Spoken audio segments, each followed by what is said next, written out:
ॐ भूर्भुवस्सुः तत्सवितुर्वरेण्यं भर्गो देवस्य धीमहि धियो यो नः प्रचोदयात्। ॐ यत्र सूर्यस्य कान्तेस्तु श्रीरामे विद्यते ह्यं सर्वशक्तिस्वरूपाय देवी भगवते नमः। प्रणाम गुरुदेव। हम खाना क्यों खाते हैं? जब से हम जन्म लेते हैं शरीर को शक्ति की आवश्यकता होती है। शक्ति के दो प्रमुख स्रोत हैं, एक नींद, दूसरा भोजन। नींद तो अनिवार्यतः सबको लेनी ही पड़ती है। एक दो दिन की भी कम हो गई तो शरीर हाथ के हाथ उसको पूरा करने को मजबूर होता है। भोजन हम दो कारणों से करते हैं, एक शक्ति के लिए, दूसरा स्वाद के लिए। आरंभ से ही शक्ति और स्वाद में कुश्ती चलती है और देखा यह गया है कि इस कुश्ती में स्वाद जीतता है और शक्ति पीछे रह जाती है। कई चीज़ें तो हम केवल इसलिए खा पी लेते हैं कि वे स्वादिष्ट लगती हैं, चाहे उनमें शक्ति है या नहीं, या चाहे वे अंततः नुकसान ही करें। कहने को तो कहते हैं कि हम जीने के लिए खाते हैं, पर वस्तुतः यह पाया जाता है कि हम खाने के लिए जीते हैं। हम खाना पकाकर क्यों खाते हैं? यूँ तो हम कहते हैं कि खाने की वस्तुओं में कई कीड़े इत्यादि रहते हैं, अतः हम पकाकर खाते हैं, पर मुख्यतः स्वाद के लिए ही पकाकर खाते हैं। यद्यपि हम यह जानते हैं कि पकाने से भोजन की पौष्टिकता निश्चित रूप से कम हो जाती है, फिर भी स्वाद व सुविधा के लिए हम पकाकर ही खाना खाते हैं। हमें क्या क्या खाना चाहिए?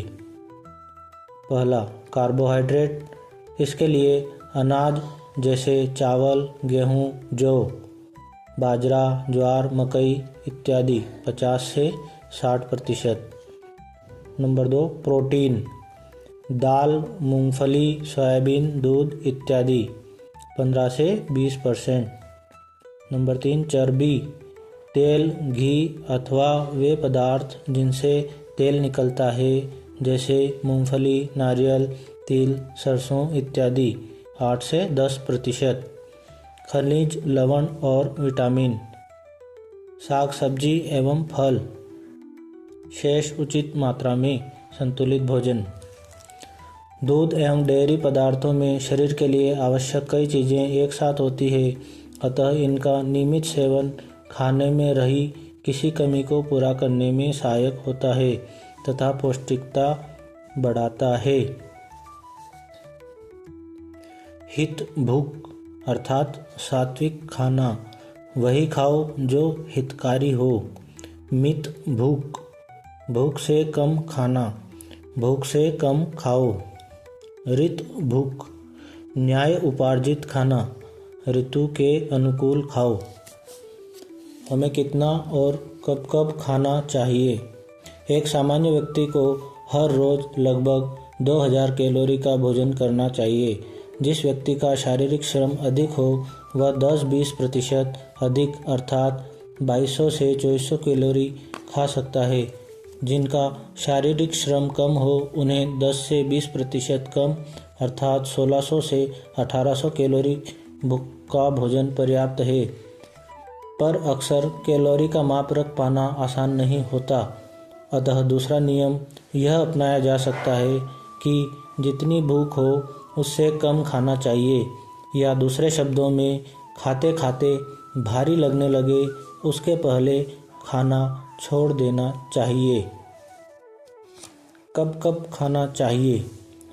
सामान्य व्यक्ति को दिन में 2 समय का भोजन पर्याप्त माना जाता है। श्रमशील लोगों को प्रातः व्यायाम के बाद पौष्टिक नाश्ता करना चाहिए।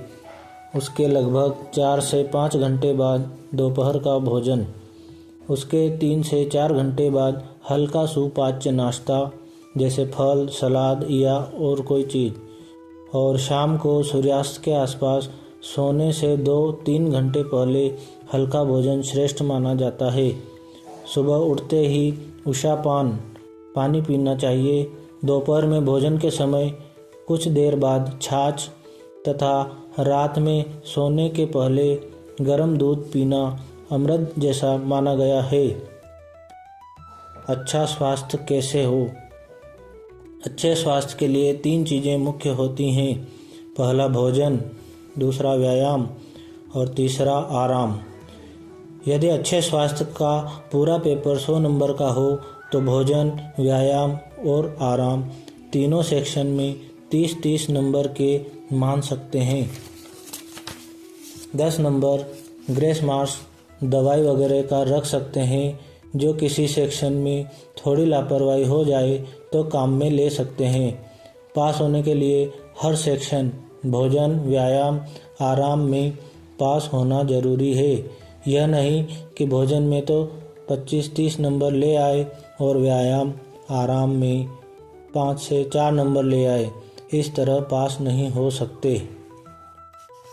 अर्थात आहार पवित्र होने से अंतःकरण पवित्र होता है। अंतःकरण की शुद्धि से विवेक बुद्धि प्रखर होती है। उस विवेक से अज्ञान जन्य निविड़ बंधन खुलते हैं।